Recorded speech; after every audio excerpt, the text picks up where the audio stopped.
Education is what remains after one has forgotten what one has learned in school. Albert Einstein. You know, when one of the most intelligent people to ever live on the planet says something like this, then perhaps there's something horribly, horribly wrong with the basics of education.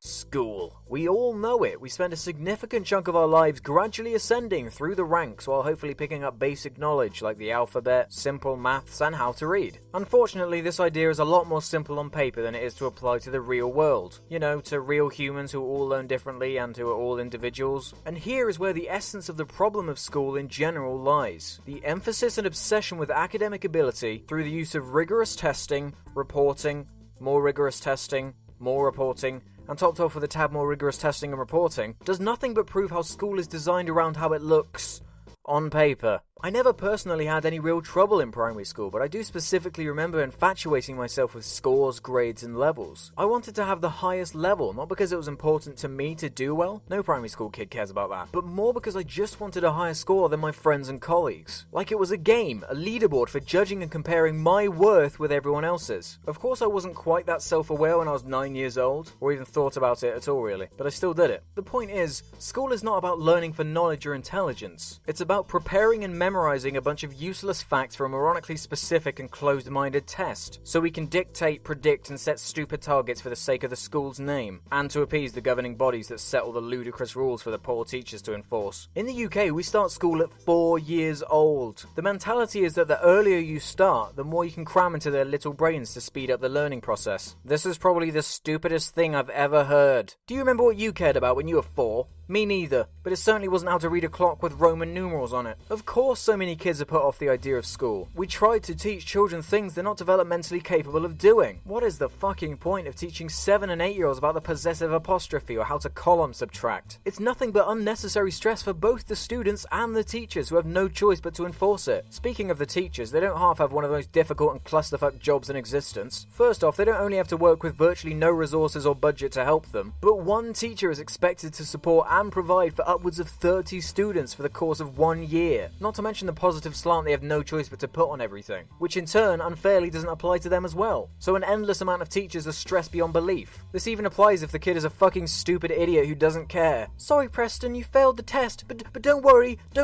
but please don't worry, you're super kind and not overweight. You'll do better next time. Can you imagine having to write a positive report about those kids who are the biggest shitheads in the world? It's actually pretty backwards the way the troubled kids get more support in the end. As in, when they disrupt the class, cause commotion, or just generally piss people off, they then get all the energy thrown their way just for the sake of shutting them up. And your normal, thoughtful, quiet, perfect student who listens and does what you ask of them takes a side seat to the fuckwit who won't stop making fart noises with their mouth. The urge for the teacher to say something like, "Hey listen you little fuck, can you do us all a favour and shut your mouth and pay attention please?" must be unbelievable. It's always super fair when the asshole kids get rewarded just for not being an asshole, when all the non-asshole kids have to actually put effort and work into being noticed. The middling kids who don't fit into any of the extremes end up being invisible, and that sucks. Do you remember how pathetic and muted everything potentially dangerous was when the school was in charge? Hey kids, don't you even think about doing anything fun, like climbing that awesome looking tree over there, or even having a run on the grass, because you might fall over and your parents will sue us, and we have no money as it is. It's like we spend the first 10 years of their lives training them to be prissy wimps. Then when they get to secondary school, the entire script is flipped on its head and everyone and everything is violent and twattish to you, as you get a glimpse of what the real world is like. I really love how the first 16 years of your life completely dictate the rest of it. You know, the years where you're the most stupid and naive and don't care about anything. Now none of this is to say that school isn't important, because it is. Yeah, I didn't go to school and look how I turned out. That isn't helpful to me at all. I just think the way we go about it is moronic and backwards, and ultimately completely unhelpful to a large portion of the kids who go. When 1 in 5 adults can't even read or write, doesn't that prove that the system has kind of fucked them just because they might not have responded to the Victorian, idiotic way of teaching the basics to kids? There is a reason Steiner and Montessori schools are sought after and work. I'm not knowledgeable enough myself to suggest ways to improve it, but there are plenty of people out there who are. But if all of this is so transparent and blatant to someone such as myself, then isn't that evidence enough that the system needs some pretty drastic changes to make it not completely stupid? You know what, education system? You let me down, you let the school down, but worst of all, you let yourself down.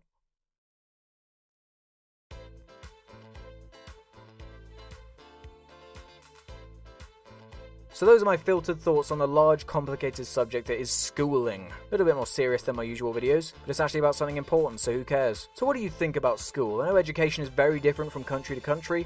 We all have our strengths and weaknesses and whatnot, so how was it for you? I'm genuinely curious. Tell me in the comments below. And as always, thanks for watching. All comments and ratings are very much appreciated. And make sure you check out my second channel, Jar Media, for more laid-back content driven by you, the community. Anyway, I'll see you next time. Bye!